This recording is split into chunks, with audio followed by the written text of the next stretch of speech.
നമസ്കാരം, good evening. വാർത്താ സന്ധ്യയിലേക്ക് എല്ലാ പ്രേക്ഷകർക്കും സ്വാഗതം. ഞാൻ പ്രജിത് സി കണ്ണൻ. നോക്കാം വിശദമായ റിപ്പോർട്ടുകൾ. പഹൽഗാം ഭീകരാക്രമണത്തിൽ ഭീകരബന്ധമുള്ള 2 പേരെ ചോദ്യം ചെയ്ത് NIA. ജമ്മുവിലെ ജയിലിൽ വെച്ചാണ് നിസാർ അഹമ്മദ്, മുഷ്താഖ് ഹുസൈൻ എന്നിവരെ ചോദ്യം ചെയ്തത്. ഇതിനിടെ അതിർത്തിയിൽ നിന്ന് 2 പാക് ചാരന്മാരെ പഞ്ചാബ് പോലീസ് പിടികൂടിയിട്ടുണ്ട്.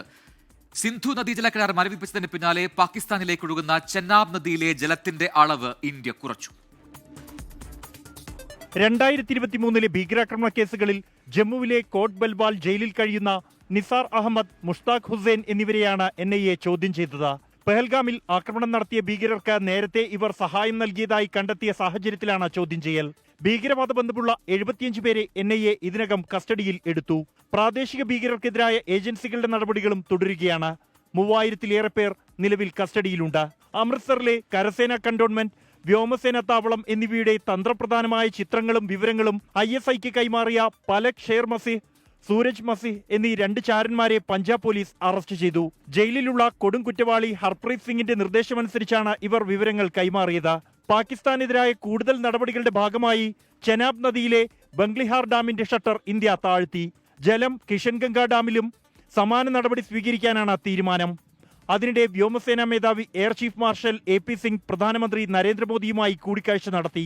ഇന്നലെ നാവികസേനാ മേധാവി പ്രധാനമന്ത്രിയെ കണ്ടിരുന്നു. കനത്ത മഴയിലും മൂടൽമഞ്ഞിലും കൊടുങ്കാട്ടിൽ ദൗത്യം തുടരുകയാണ് സുരക്ഷാ സേന. ഏത് സമയവും ഒരു ശുഭവാർത്ത താഴ്വരയിൽ നിന്നും പ്രതീക്ഷിക്കാം. കശ്മീരിലെ ഭീകരതയുടെ വേരറുക്കുകയാണ് പരമമായ ലക്ഷ്യം. ബാരാമുള്ളയിൽ നിന്നും ജോഗീർ സിംഗിനൊപ്പം ബൽറാം നെടുങ്ങാടി, 24. ഇന്ത്യക്കെതിരെ ആണവായുധമടക്കം എല്ലാ ശക്തിയും പ്രയോഗിക്കുമെന്ന് പാകിസ്ഥാൻ. റഷ്യയിലെ പാക് നയതന്ത്ര പ്രതിനിധി മുഹമ്മദ് ഖാലിദ് ജമാലിയുടേതാണ് ഈ ഭീഷണി. പാകിസ്ഥാൻ റേഞ്ചർ BSF കസ്റ്റഡിയിലാണെന്ന് പാകിസ്ഥാൻ സ്ഥിരീകരിച്ചു. സംഘർഷ സാഹചര്യം തുടരുന്നതിനിടെ പാകിസ്ഥാനിൽ നാളെ പാർലമെന്റ് സമ്മേളനം ചേരും. വാർത്താ ഏജൻസിക്ക് നൽകിയ അഭിമുഖത്തിലാണ് ഇന്ത്യക്കെതിരെ ആണവായുധമടക്കമുള്ള എല്ലാ ശക്തികളും ഉപയോഗിക്കുമെന്ന് റഷ്യയിലെ പാക് അംബാസിഡർ മുഹമ്മദ് ഖാലിദ് ജമാലിയുടെ പരാമർശം. പാകിസ്ഥാനെതിരെ ഇന്ത്യ നടപടികൾ കടുപ്പിക്കുന്നതിനിടെയാണ് ഭീഷണി. When it comes to India and Pakistan, we do not get involved into this debate of numerical strength. We in Pakistan will use the full spectrum of power, both conventional and nuclear. And I'll stop there. Bahawalnagar, Donga Bonga, Sukhanwala check പോസ്റ്റിനടുത്തു നിന്ന് പാക് റേഞ്ചറെ India പിടികൂടിയതായി പാകിസ്ഥാൻ സ്ഥിരീകരിച്ചു. പാകിസ്ഥാൻ അതിർത്തിക്കുള്ളിൽ നിന്നാണ് പിടികൂടിയതെന്നാണ് പാക് സർക്കാരിന്റെ ആരോപണം. കസ്റ്റഡിയിലുള്ള BSF ജവാനെ വിട്ടുനൽകാൻ Pakistan ഇനിയും തയ്യാറാകാത്ത സാഹചര്യത്തിലാണ് പാക് റേഞ്ചർ BSFന്റെ കസ്റ്റഡിയിലാകുന്നത്. സംഘർഷ സാഹചര്യം തുടരുന്നതിനിടെ സ്ഥിതിഗതികൾ ചർച്ച ചെയ്യാൻ പാകിസ്ഥാനിൽ നാളെ പാർലമെന്റ് സമ്മേളനം ചേരും. അർദ്ധരാത്രിയോടെയാണ് പാകിസ്ഥാൻ പ്രസിഡന്റ് ആസിഫ് അലി സർദാരി വിജ്ഞാപനമിറക്കിയത്. അതിർത്തിയിൽ വീണ്ടും പാക് പ്രകോപനം തുടരുകയാണ്. കുപ്വാരയിലും ബാരാമുള്ളയിലും രജൌരിയിലും പൂഞ്ചിലുമടക്കം 8 ഇടങ്ങളിലാണ് പാക് പോസ്റ്റുകളിൽ നിന്ന് നിയന്ത്രണ രേഖയ്ക്ക് സമീപം വെടിവെപ്പുണ്ടായത്. ഇന്ത്യൻ സൈന്യം ശക്തമായി തിരിച്ചടി നൽകി. വിനീത VG, 24, ഡൽഹി. പാകിസ്ഥാൻ യുവതിയെ വിവാഹം ചെയ്തത് CRPFന്റെ അനുമതിയോടെയെന്ന് പിരിച്ചുവിട്ട ജവാൻ മുനീർ അഹമ്മദിന്റെ വിശദീകരണം. വിവാഹത്തിന് മുൻപും ശേഷവും എല്ലാ വിവരങ്ങളും CRPFനെ അറിയിച്ചിരുന്നുവെന്നാണ് പ്രതികരണം. പാക് യുവതി വിവാഹം ചെയ്ത വിവരം മറച്ചുവെച്ചതിന് ഇന്നലെയാണ് CRPFൽ നിന്ന് മുനീർ അഹമ്മദിനെ പിരിച്ചുവിട്ടത്. പാകിസ്ഥാൻ യുവതിയുമായുള്ള വിവാഹം മറച്ചുവെച്ചത് ചൂണ്ടിക്കാട്ടിയാണ് ജവാൻ മുനീർ അഹമ്മദിനെ CRPF ഇന്നലെ പിരിച്ചുവിട്ടത്. CRPFന്റെ നടപടിയിൽ വിശദീകരണവുമായി മുനീർ അഹമ്മദ് രംഗത്തെത്തി. പാക് യുവതിയുമായുള്ള വിവാഹത്തിന് താൻ CRPFൽ നിന്ന് അനുമതി തേടിയിരുന്നു.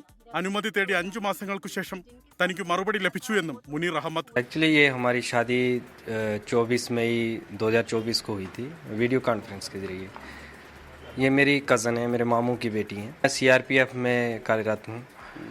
तो मैंने अपने विभाग को शादी की अनुमति के लिए सूचना देने के लिए मैंने 31/12/2022 को मैंने एक लेटर लिखा था और उस लेटर के ऊपर कुछ आपत्तियां लगा के इन्होंने रिटर्न कर दिया. 24 जनवरी സസ്പെക്ട്. വിവാഹശേഷവും വിവരം രേഖാമൂലം CRPFനെ അറിയിച്ചു. താൻ വിവാഹം ചെയ്തത് ബന്ധുവിനെയാണെന്നും വിഭജനത്തിന് മുൻപ് ഇരു കുടുംബങ്ങളും ഇന്ത്യയിലാണ് താമസിച്ചതെന്നുമാണ് മുനീർ അഹമ്മദിന്റെ വിശദീകരണം. പഹൽഗാം ഭീകരാക്രമണത്തിനു പിന്നാലെ പാകിസ്ഥാൻ പൗരന്മാരോട് രാജ്യം വിടണമെന്ന് ഇന്ത്യ ആവശ്യപ്പെട്ടതോടെയാണ് പാക് യുവതിയുമായുള്ള മുനീർ അഹമ്മദിന്റെ വിവാഹ വിവരം പുറത്തറിയുന്നതും അതിൽ CRPF നടപടി സ്വീകരിച്ചതും. 24 ഡൽഹി. മറ്റു വാർത്തകളിലേക്ക് വന്നാൽ KPCC അധ്യക്ഷ സ്ഥാനത്ത് നിന്ന് താൻ മാറില്ല എന്ന് വ്യക്തമാക്കി കെ സുധാകരൻ. പുതിയ KPCC പ്രസിഡന്റിനെ ഉടൻ പ്രഖ്യാപിച്ചേക്കുമെന്ന റിപ്പോർട്ടുകൾക്കിടെയാണ് കോൺഗ്രസ് ഹൈക്കമാൻഡിനെ പ്രതിസന്ധിയിലാക്കി കെ സുധാകരന്റെ ഈ പ്രതികരണം. തനിക്ക് അനാരോഗ്യമെന്ന് ചിലർ ബോധപൂർവം പ്രചരിപ്പിക്കുന്നതാണെന്ന് കെ സുധാകരൻ പറഞ്ഞു. അതേസമയം ആന്റണിയെ KPCC അധ്യക്ഷനാക്കി ഉടൻ പ്രഖ്യാപനം ഇറങ്ങിയേക്കുമെന്ന സൂചനയുമുണ്ട്. പുതിയ KPCC അധ്യക്ഷനെ പ്രഖ്യാപിക്കുന്നതിൽ AICC നേതൃത്വത്തിൽ ചർച്ച സജീവമായിരിക്കെയാണ് ഹൈക്കമാൻഡിനെ വെട്ടിലാക്കി കെ സുധാകരന്റെ നീക്കം.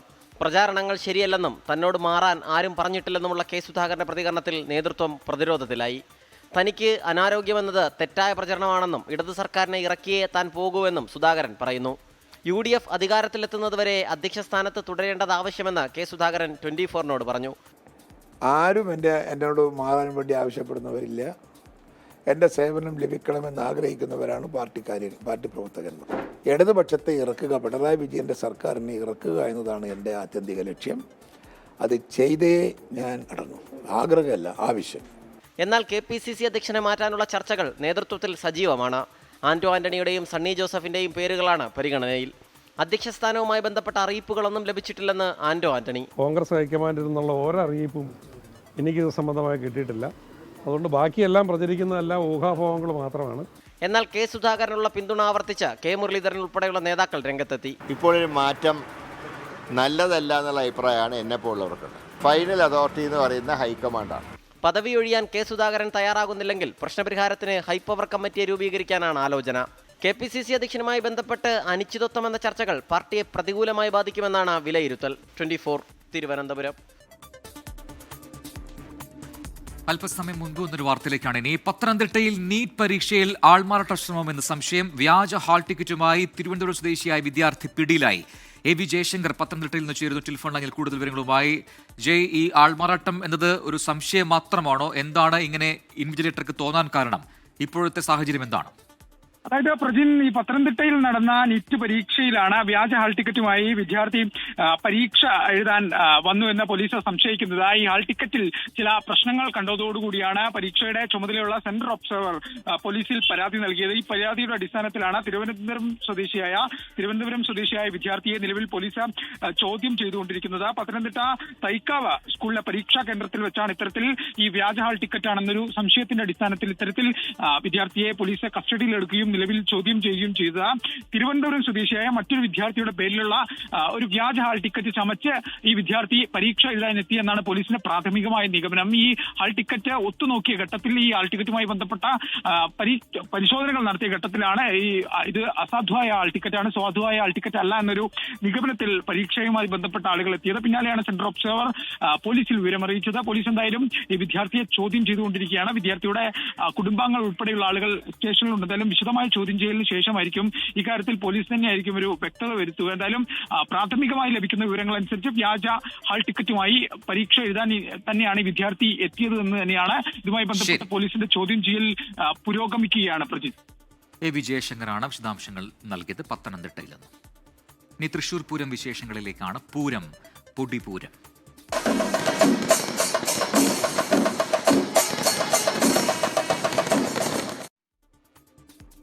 തൃശൂർ പൂരം ലഹരിയിലേക്ക് കടക്കുകയാണ്. രാത്രി 7 മണിക്കാണ് സാമ്പിൾ വെടിക്കെട്ട്. വെടിക്കെട്ടിനുള്ള എല്ലാ ഒരുക്കങ്ങളും പൂർത്തിയായിട്ടുണ്ട് എന്ന് അവിടെ നിന്നും സൂരജ് സജി റിപ്പോർട്ട് ചെയ്യുന്നു. സൂരജ് തത്സമയം ചേരുകയാണ് ഇപ്പോൾ. സൂരജ്, അപ്പോൾ പൂരലഹരിയിലേക്കാണ് ഇപ്പോൾ സാംസ്കാരിക തലസ്ഥാനമായ തൃശൂർ. കഴിഞ്ഞ വർഷം സംഭവിച്ചതൊക്കെ മനസ്സിലുണ്ട്. അതുകൊണ്ട് ഇത്തവണ കൂടുതൽ കളറാക്കാനാണ് ഓരോ പൂരം പ്രേമിയും ശ്രമിക്കുന്നത്. എന്താണ് അവിടുത്തെ ഇപ്പോഴത്തെ ഏറ്റവും പുതിയ വിവരങ്ങൾ? പ്രജിൻ, എല്ലാം മറന്ന് വലിയ ആഘോഷമാക്കാനുള്ള ഒരുക്കത്തിൽ തന്നെയാണ് പൂരപ്രേമികൾ എല്ലാവരും ഉള്ളത്. ഈ സാമ്പിൾ വെടിക്കെട്ട് എങ്ങനെ, അതായത് പ്രധാന വെടിക്കെട്ടിനേക്കാൾ മികവുറ്റതാക്കാം എന്നുള്ള തയ്യാറെടുപ്പുകൾ തന്നെയാണ് പുരോഗമിക്കുന്നത്. ഇപ്പോൾ നമ്മൾ ഉള്ളത് തിരുവമ്പാടി ദേശത്തിന്റെ വെടിക്കെട്ട് നടക്കുന്ന ഭാഗത്താണ്. ഇവിടെ സംഘാടകരെല്ലാവരും തന്നെ അവസാനവട്ട തയ്യാറെടുപ്പിലാണ്. ഇവിടെ ഈ വെടിക്കെട്ടിന് നേതൃത്വം കൊടുക്കുന്ന ശശിയാണ്. ശശിയേട്ടാ, എന്തായി ഒരുക്കങ്ങൾ? ഒരുക്കങ്ങൾ കഴിയാറായി. ഇനി ജനങ്ങൾ ഇത് കാണാനായിട്ട് റൗണ്ടിലെ ആളുകൾ കൂടി തുടങ്ങി. നമുക്ക് സാമ്പിൾ വെടിക്കെട്ട് ഞാൻ പറഞ്ഞില്ലേ, സാമ്പിൾ വെടിക്കെട്ട് ഈ അറേഞ്ച്മെന്റ്സ് കണ്ടറിയാം. ഇത് നമ്മൾ ചെയ്യുന്ന വർക്കിന്റെ അതെന്താ വെച്ചിട്ടുണ്ടെങ്കിൽ കളറും ശബ്ദവും തമ്മിലുള്ള ഒരു കോമ്പിനേഷനാണ്. അത് നമുക്ക് വർണ്ണവും ശബ്ദവും കൂടി മിക്സ് ചെയ്തിട്ട് നമ്മൾ മാത്രം അറിയാൻ വേണ്ടി ഞാൻ രഹസ്യം ചോദിക്കാം. അതെന്താ നമ്മുടെ ഇത്തവണ വച്ചിട്ടുള്ള സസ്പെൻസ്? നമ്മൾ മാത്രമേ അറിയുള്ളൂ. സസ്പെൻസ് ഒരു അങ്ങനെ നമ്മൾ പറയില്ല. നിങ്ങൾ ഞാൻ പറഞ്ഞിട്ടില്ല, ഒരു കോഡ് ഔട്ടിലാണ് സസ്പെൻസ് വെച്ചത്. ആ കോഡ് ഔട്ട് പൊട്ടി വിരിഞ്ഞാൽ അതിലൊരു സന്ദേശമുണ്ട്. അത് ജനങ്ങളല്ല നാടിനാകെ ഇഷ്ടപ്പെടുന്ന ഒരു സന്ദേശം, സമൂഹത്തിന് മാതൃകയാക്കാവുന്ന ഒരു സമൂഹത്തിന് മാതൃകയുള്ള ഒരു സന്ദേശമാണ്. അത് നമ്മൾ നമ്മുടെ അമുട്ടിലൂടെ കാണും. അതോടൊപ്പം തന്നെ യുദ്ധമുഖത്ത് നിൽക്കുന്ന അല്ലെ, തീർച്ചയായിട്ടും നമ്മുടെ ഇന്ത്യയുടെ ശക്തി വിളിച്ചു പോകുന്നൊരു ഷൂട്ട് ഔട്ട് നമ്മൾ ആകാശത്ത് നടത്തും, യാതൊരു സംശയവും വേണ്ട. ഇതിന്റെ അറേഞ്ച്മെന്റ്സ് കണ്ടറിയാം. ഇത് നമ്മൾ അവരുണ്ടാക്കുന്നുണ്ടെങ്കിലും ഇതിന്റെ അറേഞ്ച്മെന്റ്സ് ഒക്കെ നമ്മളാണ്. നമ്മളിത് എങ്ങനെ ഒരു അമുട്ട് പൊട്ടണം, ഒരു കുഴിമണിൽ എങ്ങനെ പൊട്ടണം, അതിന് ശബ്ദം എവിടെ വരണം, കളർ എവിടെ വരണം, അത് നമ്മുടെ കാൽക്കുലേഷൻ. അത് ഒരാഴ്ച ആയിട്ട് ഞാൻ അതിന്റെ പിന്നിൽ ഈ കുഴിവുത്തൻ്റെ അതിന്റെ കാൽക്കുലേഷനൊക്കെ ഉണ്ട്. അത് വേണം. അതിന് ആകെ വെയിലൊക്കെ കൊണ്ട് കറുത്തുപോയി. ഇനി സന്തോഷിക്കാനുള്ള ആളുകളാണ്. അപ്പോൾ ഇനി ഈ ആളുകൾ ഇത് കണ്ട് ഇത് വെടിക്കെട്ടിൻ്റെ സമയം നമ്മൾ കറക്റ്റ് 7 മണിക്ക് പണി കഴിയുന്ന ഒരു വാശി ഉണ്ടായിരുന്നു. അതിനുള്ള കാര്യങ്ങൾ നമ്മൾ ചെയ്തിട്ടുണ്ട്. 7 മണിക്ക് വെടിക്കെട്ട് കത്തിക്കും. അതിൽ യാതൊരു സംശയം വേണ്ട. പ്രജിൻ, എന്തായാലും സസ്പെൻസുകളുണ്ട്. അതായത് തിരുവമ്പാടിയുടെ സസ്പെൻസിന്റെ ഏകദേശം ഒരു രൂപം മനസ്സിലായിട്ടുണ്ടാവും. എന്തായാലും സമൂഹത്തിന് ഒരു സന്ദേശം നൽകുന്ന തരത്തിലൊരു ആകാശത്തൊരു സന്ദേശം വിരിയും എന്നുള്ളതാണ് തിരുവമ്പാടി പറയുന്നത്. ഓലപ്പടക്കം കെട്ടിത്തുടങ്ങിയിട്ടുണ്ട്. ഇതാണ് അവസാനവട്ട ഒരുക്കം എന്ന് പറയുന്നത്. അതായത് ഇവിടെ കമ്പം എല്ലാം കെട്ടിക്കഴിഞ്ഞു. അതിനുശേഷം അതിന് മുകളിലൂടെ ഓലപ്പടക്കം കെട്ടുന്നതാണ്. ഇത് കെട്ടി ഈ പൂർത്തിയാകുന്നതോടുകൂടി തന്നെ ഇതിന്റെ തയ്യാറെടുപ്പുകളെല്ലാം പൂർത്തിയായി കഴിയും. നിലവിൽ തിരുവമ്പാടിയുടെ ഭാഗത്തുള്ള എല്ലാ ഒരുക്കങ്ങളും പൂർത്തിയായി. പാറമേക്കാവിലും ഇതേപോലെ തന്നെ സമാന്തരമായി തന്നെ അതിന്റെ ഒരുക്കങ്ങൾ പുരോഗമിക്കുന്നുണ്ട്. പെസോയുടെ ഉദ്യോഗസ്ഥരുണ്ട്, അതോടൊപ്പം തന്നെ പോലീസുണ്ട്. എല്ലാവിധ ഒരുക്കങ്ങളും പൂർത്തിയായിരിക്കുന്നു. പ്രജിന് ഏറ്റവും പ്രധാനപ്പെട്ട കാര്യം ഇത്തവണ പൂരത്തിന് കഴിഞ്ഞ തവണത്തെ പ്രശ്നങ്ങളെല്ലാം ഒഴിവാക്കുന്നതിന്റെ ഭാഗമായി സംസ്ഥാന സർക്കാരിന്റെ ഭാഗത്തുനിന്നുണ്ടായ ഒരു ഇടപെടൽ. അതിനെ തുടർന്ന് ഈ വെടിക്കെട്ട് പുര അല്പം കൂടി ഫയർലൈൻ അല്പം കൂടി ക്ഷേത്രത്തിനകത്തേക്ക് വലിക്കുന്നു. അതിന്റെ ഭാഗമായി സ്വരാജ് റൗണ്ടിൽ നിന്ന് ഈ കൂടുതൽ ആളുകൾക്ക് പൂരം വെടിക്കെട്ട്. ശരി സൂരജ്, എന്തായാലും ഇനിയിപ്പോൾ 45 മിനിറ്റ് ഏതാണ്ടുണ്ട് ഈ സാമ്പിൾ വെടിക്കെട്ട് തുടങ്ങാൻ. അതിനായി കാത്തിരിക്കുകയാണ് പൂരപ്രതിനിധികൾ. എല്ലാവരും അക്ഷമരായി അവിടെ ഉണ്ടിപ്പോഴെന്നാണ് ആ ദൃശ്യങ്ങളിൽ നിന്നും വ്യക്തമായത്. ആനച്ചമയങ്ങളുടെ വിസ്മയ കാഴ്ചകളുമായി തിരുവമ്പാടി പാറമേക്കാവ് ദേവസ്വങ്ങൾ ചമയ പ്രദർശനങ്ങൾ തുടങ്ങി. 1000-നടുത്ത് കുടകൾ ഇത്തവണയും പ്രദർശനത്തിനുണ്ട്.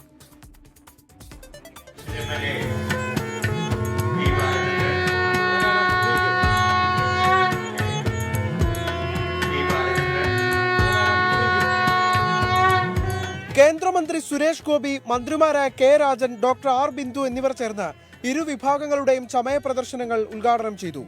ആയിരങ്ങളാണ് തൊട്ടു പിന്നാലെ ചമയ പ്രദർശനം ആസ്വദിക്കാനെത്തിയത്. എന്തായാലും തൃശ്ശൂർ പൂരല്ലേ, അപ്പൊ ചമയങ്ങളൊക്കെ എന്തായാലും നന്നാവും. അത് മനസ്സിലായില്ലേ? എല്ലാ കൊല്ലത്തിനാട്ടിലും ഒരുപാട് പുതുമ, വളരെ അധികം ഭംഗി, വളരെ സന്തോഷം. ചമയം അടിപൊളിയായിട്ടുണ്ട്. ഇനിയും മറ്റേത് കാണാത്ത കുറെ മോഡൽസും കാര്യങ്ങളൊക്കെ നമുക്ക് ഇനിയും കാണാൻ പറ്റും. നന്നായിട്ട് മറ്റൊരു ടിവിയിൽ കാണലല്ലേ ഉള്ളൂ, ഇപ്പൊ ലൈവായി കാണുമ്പോ നന്നായിരിക്കുന്നുണ്ട്. ബ്യൂട്ടിഫുൾ. ക്ഷേത്രം അഗ്രശാലയിലാണ് പാറമേക്കാവിന്റെ ചമയ പ്രദർശനം.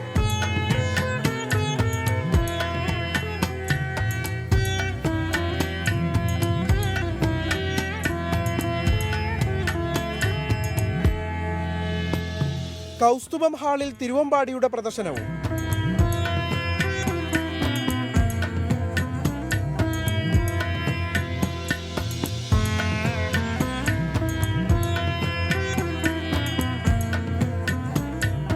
വർണ്ണക്കുടകൾക്ക് പുറമെ നെറ്റിപ്പട്ടവും വെഞ്ചാമരവും ആലവട്ടവുമൊക്കെ പ്രദർശനത്തിനുണ്ട്. സ്പെഷ്യൽ കുടകൾ ചമയത്തിൽ ഉൾപ്പെടുത്താറില്ല. കണ്ടത് ഇത്ര മനോഹരമെങ്കിൽ കാണാത്ത സ്പെഷ്യൽ കുടകൾ അതെത്ര മനോഹരമായിരിക്കുമെന്നാണ് പൂരപ്രേമികൾ ചോദിക്കുന്നത്. സുമിത് കുമാറിനൊപ്പം നിഖിൽ പ്രമേഷ്, 24 തൃശൂർ. പൂരം കലക്കൽ വിവാദത്തിൽ ADGP MR അജിത് കുമാറിനെതിരെ മന്ത്രി കെ രാജന്റെ മൊഴി. പൂരം തടസ്സപ്പെട്ടപ്പോൾ MR അജിത് കുമാറിനെ പലതവണ വിളിച്ചിട്ടും ഫോൺ എടുത്തില്ല എന്നാണ് മന്ത്രിയുടെ മൊഴി.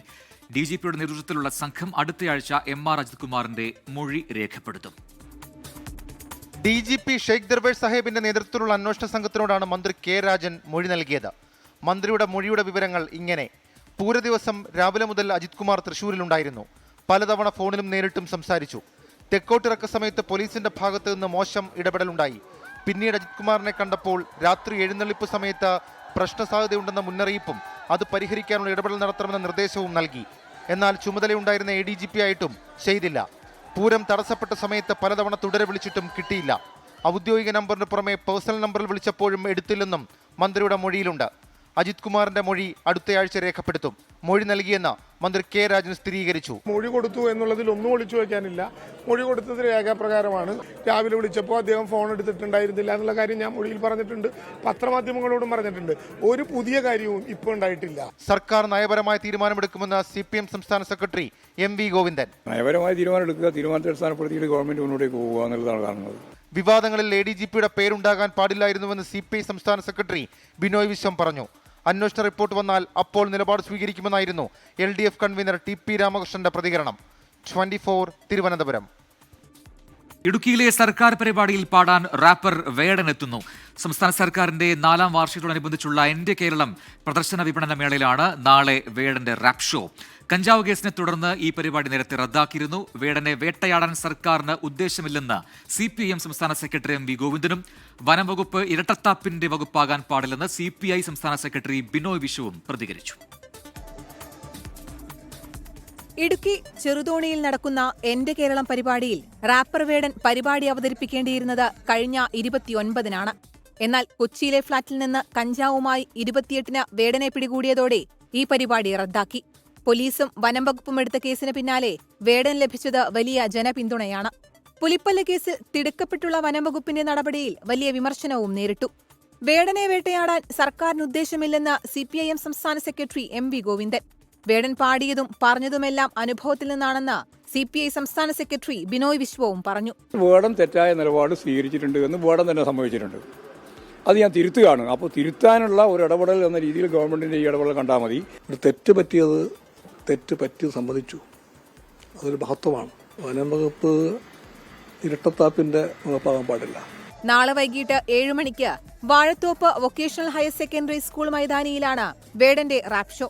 പരിപാടിക്ക് വലിയ സുരക്ഷാ ക്രമീകരണങ്ങളാണ് ഒരുക്കിയിട്ടുള്ളത്. 24 ഇടുക്കി.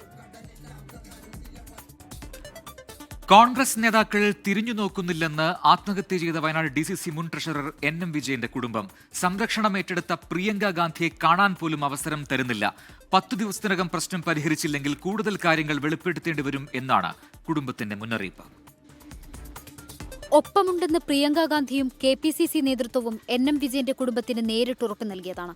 എന്നാൽ ഇപ്പോൾ കോൺഗ്രസ് നേതാക്കൾ ഫോൺ പോലും എടുക്കുന്നില്ലെന്നാണ് പരാതി. ബത്തേരിയിൽ വനം വകുപ്പ് ഓഫീസിൽ പ്രിയങ്ക ഗാന്ധി എത്തുന്നതറിഞ്ഞാണ് NM വിജയന്റെ മകനും കുടുംബവും എത്തിയത്. പ്രിയങ്കയെ കാണാൻ അനുമതിയില്ലെന്ന് ആദ്യം അറിയിച്ചെങ്കിലും പിന്നീട് കാണാമെന്ന് പറഞ്ഞ് ഓഫീസ് കോമ്പൗണ്ടിൽ പ്രവേശിപ്പിച്ചെങ്കിലും കാണാനായില്ല. ഞങ്ങൾ 2 പ്രാവശ്യമായിട്ട് ഇപ്പം മാഡത്തിനെ കാണാൻ വേണ്ടിയിട്ട് ഒരു അപ്പോയിന്റ്മെന്റ് ഇവരെടുത്ത് ചോദിക്കുന്നു, തരുന്നില്ല. PA ഇന്നലെയും വിളിച്ചിട്ടുണ്ടായിരുന്നു. അപ്പോൾ PA പറഞ്ഞ കാര്യം ഓൾറെഡി ഷെഡ്യൂൾ ചെയ്ത മീറ്റിംഗ് ആണ്, അപ്പോൾ കാണാൻ പറ്റില്ല എന്ന് പറഞ്ഞുകൊണ്ടാണ് ഈ പിള്ളേരെയും കൊണ്ട് നമ്മളിപ്പോൾ റോഡിൽ വന്നിട്ട് ഇത് കൊടുക്കേണ്ട ഒരു സാഹചര്യം വന്നിരിക്കുന്നത്. ഓൾറെഡി നമ്മളുടെ കാര്യങ്ങൾ സംസാരിക്കാൻ ഈ പാർട്ടി ചുമതലപ്പെടുത്തിയ ഒരു MLA ഉണ്ട്, അവരെടുത്ത് നമ്മൾ കാര്യങ്ങൾ സംസാരിച്ചിട്ടുണ്ട്. ഈ മെയ് മാസത്തിൻ്റെ ഉള്ളിലും അവർ ചെയ്തിട്ടില്ല എങ്കിൽ ഞങ്ങൾക്ക് അറിയുന്ന കുറച്ച് കാര്യങ്ങളുണ്ട്. 2 കോടിയിലധികം രൂപയുടെ ബാധ്യത കുടുംബത്തിനുണ്ടെന്നും തങ്ങൾക്കെന്തെങ്കിലും സംഭവിച്ചാൽ IC ബാലകൃഷ്ണൻ MLA ആയിരിക്കും ഉത്തരവാദിയെന്നും NM വിജയന്റെ മരുമകൾ പത്മജ പറഞ്ഞു. 10 ദിവസത്തിനകം പ്രശ്നം പരിഹരിച്ചില്ലെങ്കിൽ കൂടുതൽ കാര്യങ്ങൾ വെളിപ്പെടുത്തുമെന്നും കുടുംബം വ്യക്തമാക്കി. 24 വയനാട്. രാഷ്ട്രീയ കേരളത്തെ പിടിച്ചുലച്ച TP ചന്ദ്രശേഖരൻ കൊലപാതകത്തിന് ഇന്ന് 13 വർഷം. ക്രൂരകൊലപാതകം നടന്നിടത്ത് TPയുടെ പേരിലുള്ള രക്തസാക്ഷി സ്ക്വയർ ഉദ്ഘാടനം ചെയ്തു. TP ചന്ദ്രശേഖരൻ ഉപയോഗിച്ചിരുന്ന ബൈക്കും കണ്ണടയും ബാഗുമെല്ലാം ഇവിടെ സൂക്ഷിച്ചിട്ടുണ്ട്.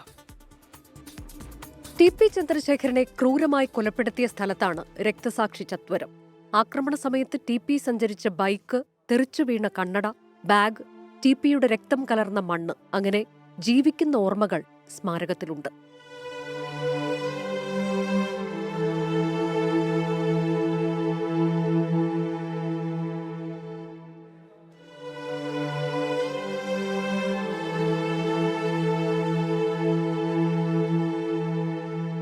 TPയുടെ അവസാന ശ്വാസം നിന്ന സ്ഥലമാണത്.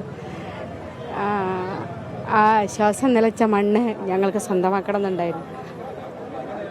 അവിടെ ഒരു സ്മാരകം എടുത്തിരിക്കുകയാണ്. ഇപ്പം എല്ലാം TPയുടെ ഓർമ്മകൾ മാത്രമുള്ള, TPയുടെ ബൈക്ക്, ഉപയോഗിച്ച സാധനങ്ങൾ, അന്ന് ഉപയോഗിച്ച മുഴുവൻ കോടതിയിലാണ്. അതിനുശേഷമുള്ള സാധനങ്ങളൊക്കെ എൻ്റെ കയ്യിലുള്ളതാണ് ഇപ്പോൾ ഇവിടേക്ക്. പിന്നെ ഇവിടുന്ന് എടുത്ത ഒരു പിടി മണ്ണ്, ആ ബ്ലഡ് കലർന്ന മണ്ണ്, അതുൾപ്പെടെ ഓർമ്മയായിട്ട് ഇവിടെ സൂക്ഷിക്കുകയാണ്. ആരായിരുന്നു TP? എന്തായിരുന്നു TP?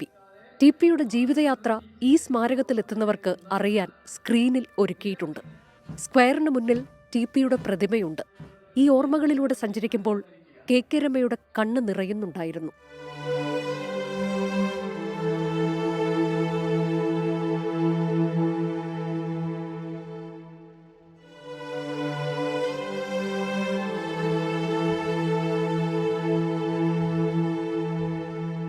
TP രക്തസാക്ഷി സ്ക്വയറിന്റെ ഉദ്ഘാടനം RMPI ദേശീയ ജനറൽ സെക്രട്ടറി മംഗത് റാം പസ്ല നിർവഹിച്ചു.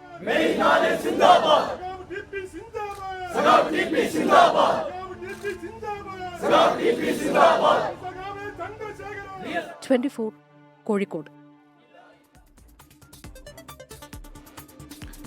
ഇസ്രയേലിലെ ബെൻ ഗൂറിയൻ വിമാനത്താവളത്തിന് നേരെ ഹൂതികളുടെ മിസൈൽ ആക്രമണം 8 പേർക്ക് പരിക്കേറ്റു. ബാലിസ്റ്റിക് മിസൈൽ പതിച്ചത് വിമാനത്താവളത്തിന് തൊട്ടടുത്താണ്. മിസൈൽ പതിച്ചതിനെ തുടർന്ന് വിമാനത്താവളം 1 മണിക്കൂറോളം അടച്ചിട്ടു. വ്യോമഗതാഗതം തടസ്സപ്പെട്ടു. പിന്നാലെ ഉന്നതതല യോഗം വിളിച്ച് പ്രധാനമന്ത്രി ബെഞ്ചമിൻ നെതന്യാഹു. ആക്രമണത്തിന്റെ ഉത്തരവാദിത്തം ഏറ്റെടുത്ത് യമനിലെ ഹൂതികൾ രംഗത്തെത്തി. കടുത്ത തിരിച്ചടി ഉണ്ടാകുമെന്ന് ഇസ്രയേൽ പ്രതിരോധ മന്ത്രി അറിയിച്ചു. ഇസ്രയേലിലെ പ്രധാന വിമാനത്താവളങ്ങളിൽ ഒന്നാണ് ബെൻ ഗൂറിയൻ. മിസൈൽ പ്രതിരോധ സംവിധാനം പരാജയപ്പെട്ടെന്ന് സംബന്ധിച്ച് ഇസ്രായേൽ സൈന്യം മിസൈൽ ആക്രമണത്തിന്റെ പശ്ചാത്തലത്തിൽ ജർമ്മൻ, സ്പാനിഷ് വിമാന കമ്പനികൾ ടെൽ അവീവിലേക്കുള്ള വിമാനങ്ങൾ റദ്ദാക്കിയിട്ടുണ്ട്. ടെൽ അവീവിലേക്കുള്ള എയർ ഇന്ത്യ വിമാനം വഴിതിരിച്ചുവിട്ടു. ആക്രമണത്തിന് പിന്നാലെ വിമാനത്താവളം സുരക്ഷിതമല്ല എന്ന മുന്നറിയിപ്പുമായി ഹൂതികൾ രംഗത്തെത്തി. ഈ കാലാവസ്ഥ റിപ്പോർട്ട്. ഇപ്പോഴത്തെ കാലാവസ്ഥ സമർപ്പിക്കുന്നത് Berger paints 100 years of trust.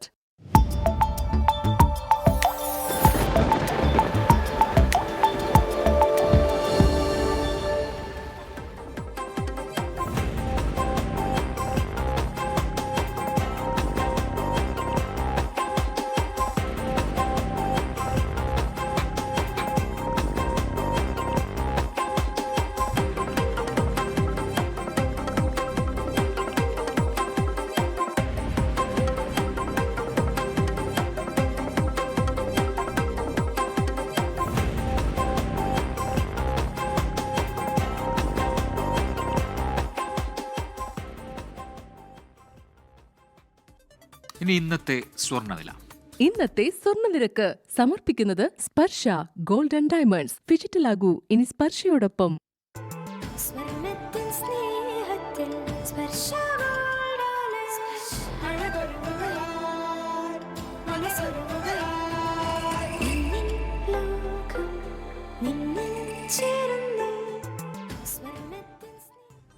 ഇതോടെ വാർത്താ സന്ധ്യ പൂർത്തിയാവുന്നു.